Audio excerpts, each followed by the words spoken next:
The investment community is perpetually optimistic, but is that a good thing? John DeGoey is a portfolio manager in Toronto, and he's outspoken in the Canadian financial advisor community. And in his third book, Bullshift, John discusses how optimism can be detrimental to the financial health of your investments. And he joins me right after this break. John, great to see you again. Great. Thanks so much, Pat.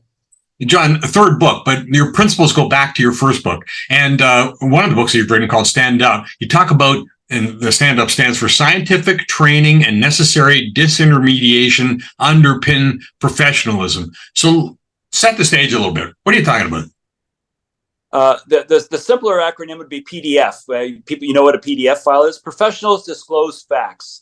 So the point that I'm getting at is that if you want to work as a professional, any major profession, you could be a lawyer, you can be a doctor, you need to be able to have your patients/clients understand the evidence, and you should be making recommendations based on the evidence. And the concern that I had in stand-up and that I've had throughout my career is that a lot of what goes on in the financial services industry is really rooted in sales. And sales is not bad of and by itself, but it's different from evidence. Okay, so the truth is about how you should handle customers, and you're suggesting that the investment industry doesn't handle customers well? No, certainly not as well as it could. It's not awful, but there's certainly room for improvement. And I think the point that I'm getting at is that there are a lot of things that are presumptive, that are not always fully disclosed. If you don't ask, they won't tell. And the industry works fine. And as long as the advisor is not brazenly nefarious, there's nothing massively wrong nothing that goes massively wrong most of the time. The one problem that I would talk about with stand-up is that certain advisors, especially on the mutual fund side, there's evidence that shows that they are misguided, which is to say they believe things that are not true. And now the problem is when you come to an expert and that person gives you advice, and with the best of intentions, but they give you advice based on things that are nonetheless incorrect, and you follow that advice, you could be harmed unwittingly. Even the advisor giving the advice, even after the fact, might be unaware. They would be oblivious to the harm they're doing because they honestly think they're doing things right. Okay, give me an example of something like that. I mean, I see what you're saying, that the advisor is doing the best he can, but sometimes he doesn't get it right. Okay, so a paper came out in late 2016 called The Misguided Beliefs of Financial Advisors. And the academics used two different mutual fund companies. They got data from 20 or 25 years. They had a few thousand advisors and a few 100,000 clients, and they reviewed the data. And what they found was that these advisors chased past performance, ran concentrated positions, and didn't really pay any attention one way or the other to product cost. And in fact, we know that past performance is not indicative of the future. You should diversify and not concentrate. And cost is a very strong correlation to performance, and it correlates negatively, which is to say high cost products perform less well than low cost products, all else being equal. So advisors do these things, and they did them even with their own accounts, and they did them even after they retired because they honestly believed it was the right thing to do. But obviously that wasn't the case. And that's the way they were trained, obviously. But do they have a fiduciary duty to A, keep the best interest of the client at heart, and B, learn?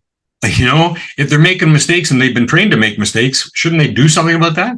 Well, yeah. And so I think the responsibility for systemic mistakes, I think, rests with the industry and how they train their advisors. The short answer is no. There's no real fiduciary duty for most advisors in Canada. The exception are people like myself who are portfolio managers, have a fiduciary duty. And if you're a certified financial planner, you have something very much like a fiduciary duty for your financial planning obligations. But in terms of giving advice, if you're just a securities registrant or a mutual fund registrant, all you have to do is make recommendations that are suitable, which is a lower standard than a fiduciary duty. Okay, so who's at fault then? Is it the mutual fund companies that are supplying the products? Are they not educating the advisors, or is it the advisors' home companies, if you will, that are lax? Yeah, it's an open question, and I think there's a lot of blame to go around. And the research merely said what the problem is. They didn't identify what where it came from, and they didn't offer any solutions. So one of the things I'm talking about now is I've done a course for Newcomb, the people who do investment executive and Advisor's Edge, asking people to reflect upon precisely that.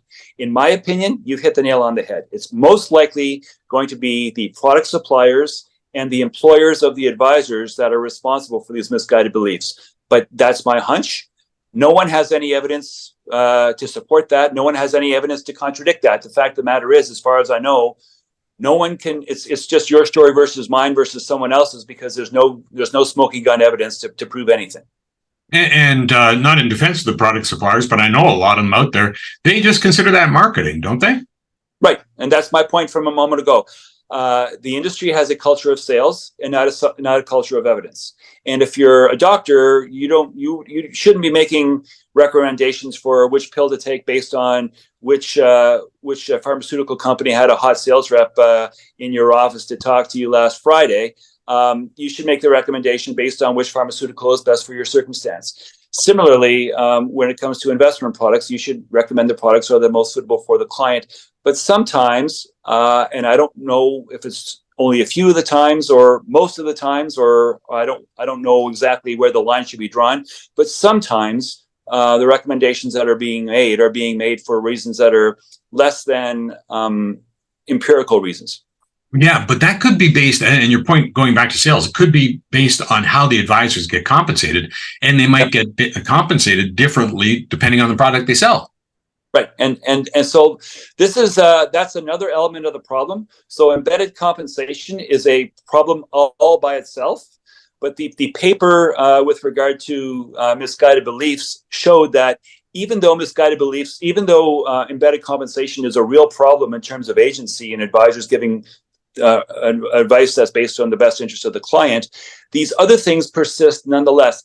Even if you solve the embedded compensation problem, you still wouldn't solve the problem of advisors running concentrated positions, chasing past performance, and not paying attention to product costs. These are products that are above and beyond the compensation problem. So as you can see, it's pretty multifaceted.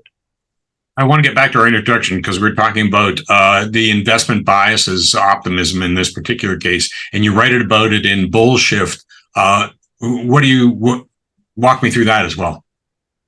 The industry has a vested interest in keeping people optimistic, because if you're optimistic, you'll add money to your portfolio. They'll tell you to take a long-term view, which keeps you invested if there's going to be some market turbulence. And I'm going to say that about 19 times out of 20, that's probably pretty good advice. It works out very, very well.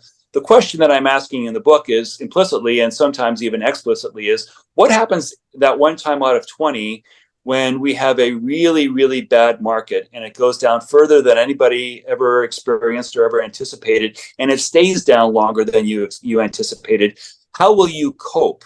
Because a lot of the coping mechanisms that advisors have when they speak with clients is, oh, don't worry, we'll take a long-term view, and then they'll define a long-term view as 3 years or 5 years. Well, what if we have a lost decade? And Pat, here's an example. The Nikkei 225 in Japan hit an all-time high at the end of December of 1989. It still hasn't recovered. So if you're a 50-year-old in Kyoto and you've got your life savings invested in Japanese stocks, and your advisor says, oh, don't worry, you're going to come back, it's going to take a long-term view. We're now 1/3 of a century later, and you're either dead or you're still waiting for your portfolio to come back. And I think we do a poor job collectively as an industry in keeping people properly calibrated and helping them to understand exactly how bad things could be. We overestimate how that we'll get out of it soon enough and that we'll deal with it easily enough. Yeah, but the 19 times that you're correct, I mean, it works out. So they say what you're doing is playing the odds. 19 times out of 20, I'm going to be right. So every time the market goes down, I'm going to buy more. Isn't that? Yep. So that's certainly right. As I say, most of the time it works out fine. My concern and my question in the book is, what are we doing collectively as an industry about those those once in a generation blips that are uncommon and that are unexpected? And here's an example that I'll use. In 2002, a guy by the name of Daniel Kahneman won a Nobel Prize for something called prospect theory. You may know Danny Kahneman because he wrote a book called Thinking Fast and Slow 10 or 12 years ago. Right. So what he showed was he and his research partner, Amos Tversky, showed that people feel the pain of a loss twice as acutely as the joy of a gain. So it's an asymmetrical response to whatever the market does. If you feel the pain that acutely and the market goes down, you're more likely to panic and sell than you think you would be, because you think, oh, if it's a 10% gain, I'll feel fine and it's no big deal. A 10% loss, I can handle that. But when you start thinking about a 20% gain and a 20% loss and a 30% gain and a 30% loss, at some point, those losses, those very severe losses, will cause you to panic. And it will be at that time when your portfolio has gone down like it has never gone down before. And my worry is that if it were to happen, and I actually think that we're in a situation now in the second half of 2023 where the yield curve has been inverted for a year and interest rates are at a generational high and debt levels are at all-time highs for both households and governments. There's a lot of things, and valuations are high. The cyclically adjusted price earnings ratio for the S&P 500 is over 30. So there are a lot of things that could go wrong. And we're walking a tightrope right now, and central bankers are trying to engineer a so-called soft landing. But if they fail and the jury remains out, I think things could get very bad, could go south very quickly and very severely. And I'm worried about how psychologically prepared both investors and advisors are for that kind of an eventuality. You bring up an interesting point, because Kahneman was kind of on the leading edge of what they call behavioral finance. Yes. And that's exactly what it's about, how people react. So right. What's an investor supposed to do if this bias exists in the marketplace? The best thing to do is to reflect upon your risk profile now. So before anything hits the fan, what you do is you should sit down with your advisor if you have an advisor, or do it by yourself and look in the mirror if you're a do-it-yourself investor. Re-examine your goals, re-examine your risk profile, and make sure that your portfolio balance is consistent with that. And if you are worried, as I am, then maybe you might want to take some steps to make things a little more conservative. So as an example, a standard portfolio is 60-40, 60% stocks, 40% bonds. But within the parameters of the industry, you're allowed a 10% variance. So you could go to be as conservative as 50% stocks and 50% bonds. And then even within those things, you could go from corporate bonds to government bonds. You can go from long-term bonds to short-term bonds. On the stock side, you can go from emerging economies to developed economies, although emerging economies are cheaper. You can go from growth stocks to value stocks. You can do things to take risk off the table while still reflecting your overall general thrust of the direction you want to go. Okay, so I loved your opinion on something like active management, where a portfolio manager, somebody like you, picks individual stocks and tries to do better than the stock market, versus passive investing, where they play in broader indices and you take whatever the stock market gives you. Because in theory, active investing should keep you away from trouble spots. Yeah, there's no evidence of that. So that's one of the things. It's one of those stories that the industry likes to tell, because it drives people to active management, and active management is more profitable for the industry. There are people over at Standard & Poor's put out research semi-annually, every 6 months, in all major markets: Canada, the US, Japan, Italy, UK, you name it, in all major asset classes for active versus passive over 1, 3, 5, and 10-year periods. And in all asset classes, under virtually all circumstances, the very clear trend is the majority of active managers underperform their investable benchmark. And the longer the time horizon extends, the more likely it is that they will underperform. So again, back to your point a moment ago, Pat, about playing the odds and the likelihood. If you're investing over a 1-year time horizon, active, passive, it's a toss-up. It's 50-50.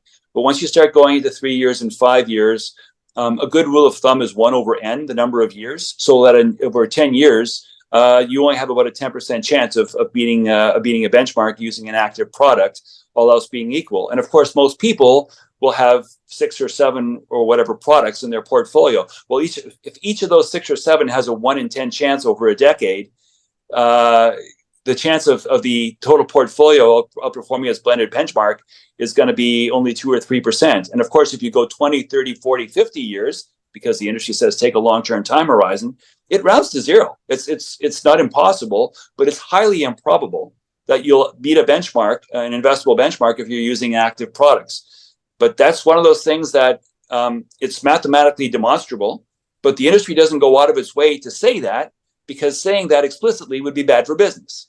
So that's part of the bullshit. Yeah, but you're a portfolio manager and you just gave your opinion on the market, and that's your opinion. Yep. You could be right, you could be wrong. Right. Yeah, that's right. So nobody knows. So then the question is one of, well, how does one navigate? So it's a two-step process. Is what's the asset mix going to be, and then what kind of products are we going to use to build a portfolio? And so what I'm saying is, I personally, speaking for myself, am trying to be as conservative as I can in the second half of 2023 because of all the reasons I just gave. And I use low-cost, broadly diversified products, and oftentimes things that are weakly and negatively correlated, in order to minimize risk in its various shapes and forms. Are we talking things like exchange traded funds, for instance, where the costs are so low? Yep. Right. So you become an asset allocator then, as opposed to a stock picker. That's correct. Yeah, I've never been a stock picker. That's right. Wow. And how common? How many investors take that kind of a track? How appealing is that kind of an approach? Well, this is now getting back to the bullshit. So the industry wants to tell people that you can do better by engaging in active management. And statistically, it's improbable, but it's unambiguously more profitable for the industry to use to get someone to pay for the trading, and that you pay the execution costs, and you pay the management fees and various things like that. So there's a disconnect. Most people, including most advisors, as I mentioned earlier, believe in active management, and they believe it because they believe the story, the Bullshift, but the evidence doesn't support it. But they don't want to look at the evidence. They would rather just, but it's easier to sell something to a client if I tell them how, if the market does X, I can do X plus 1 or X plus 1.5% by doing this. When in actual fact, it's much more likely that you will do X minus 1 or X minus 1.5 as a direct result of doing that. So that's the jujitsu that the industry hasn't gotten its head around, or refuses to get its head around, because there's cognitive dissonance throughout the industry, because it doesn't want to deal with the dirty secret of the story they're telling their clients is one that is difficult to defend with actual evidence. I don't know whether I understand that, John, because a lot of the mutual fund companies and the banks they've got active managers, no question about it, and portfolio managers that do that. But they also have very passive investment tools that are out there, ETFs and other things as well. So are they just playing both ends of the spectrum? So, yes, that's correct. What the industry does is it says different strokes for different folks, and we're going to be product agnostic. Some people want active, some people want passive, some people want a combination. And we, as a product manufacturer, there are car manufacturers that have sports vehicles, they have compact cars, they have family sedans, they have luxury cars. The same car manufacturer will have different kinds of vehicles that they will manufacture, because they will have different products with different objectives. So it's the same sort of thing on the investment side. Companies will manufacture products with all manner of different shapes, sizes, objectives, themes, variations, you name it. Okay, but isn't that exactly what we started with? Advisors are not putting their clients into the right products. Isn't that their job, though? So yeah, the job is to find the products that are most likely to give a favorable outcome. And to suit their investment profile, their risks. Right. And so if you've got, say, an actively managed Canadian equity fund versus a passively managed Canadian ETF, then both of them will meet the client's objective in terms of being, I want some exposure to Canadian stocks, and we'll, I don't know, maybe it's 25% of your total portfolio. I don't know. So on that level, they're apples and apples, and there's no difference. But if the difference in cost is, let's say, holding advisor compensation constant is 1%, then all else being equal, you should expect the product that costs 1% less to return 1% more. In the words of John Bogle, you get what you don't pay for. So the investment industry is the one industry where product cost correlates negatively to product quality. If you're buying a suit, if you're buying a TV, if you're buying a car, generally speaking, the more expensive product is the better product. It's more quality, it's got better resale value, what have you. But on the investment side, the more a product costs, the more that cost will eat into your return, and the less that it leaves for you as an investor going forward.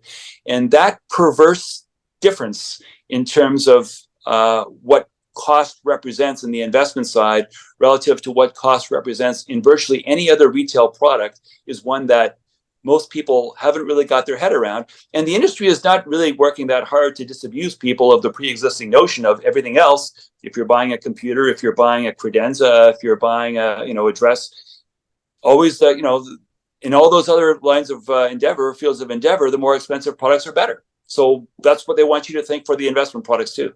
Okay. How do we fix it? And one solution I read recently, and I want to say it was Warren Buffett, but I don't really remember who the big investor was. But when he first started out, he promised the people that invested with him that he would return them 6%. And anything above 6%, he was going to keep 20% of that. So he had to have pretty spectacular performance, but he didn't get paid unless he did perform. Is that a solution for the industry? Probably not. Why not? Think of it this way, Pat, because the industry would go broke. So if you have whatever the number is, it doesn't have to be 6%. It could even be 0%.